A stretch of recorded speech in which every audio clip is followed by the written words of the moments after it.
കർമ്മങ്ങളെക്കാളും ഏറ്റവും നല്ലത് അവൻ്റെ കരുത്തും അവൻ്റെ ഉദ്ദേശശുദ്ധിയാണ്.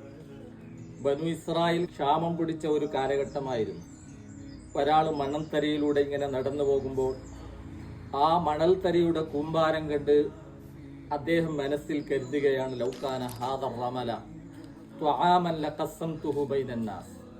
ഈ മണൽത്തരി മുഴുവനും ഭക്ഷണമായിരുന്നുവെങ്കിൽ അത് മുഴുവനും ഞാൻ ഇവിടെ വിശന്നു വെട്ടി ജീവിക്കുന്ന പാവപ്പെട്ടവർക്ക് ഞാൻ ഭക്ഷണമായി നൽകുമായിരുന്നു എന്നായിരുന്നു അദ്ദേഹത്തിൻ്റെ മനസ്സിലുള്ള നേരായ ഒരു കരുത്ത്. ആ ഒരു നിയത്ത് മാത്രം അല്ലാഹു തആല സ്വീകരിക്കുകയാണ്. അക്കാലഘട്ടത്തിൽ ജീവിച്ചിരുന്ന നബിയിലേക്ക് അല്ലാഹു വഹി ഇറക്കുകയാണ്.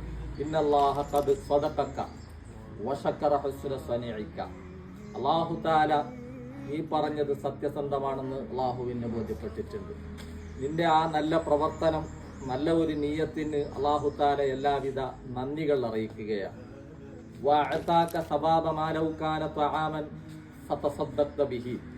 ആ മണൽത്തരി മുഴുവനും ഭക്ഷണമായിരുന്നുവെങ്കിൽ അത് മുഴുവനും നീ സദഖ ചെയ്താൽ എത്ര കണ്ട് പ്രതിഫലമുണ്ടോ ആ എല്ലാ പ്രതിഫലവും അല്ലാഹു തആല നിനക്ക് നൽകിയിട്ടുണ്ട് എന്ന് അല്ലാഹു അക്കാലഘട്ടത്തിൽ ജീവിച്ച നബിയിലേക്ക് സന്ദേശം ഇറക്കുകയാണ്.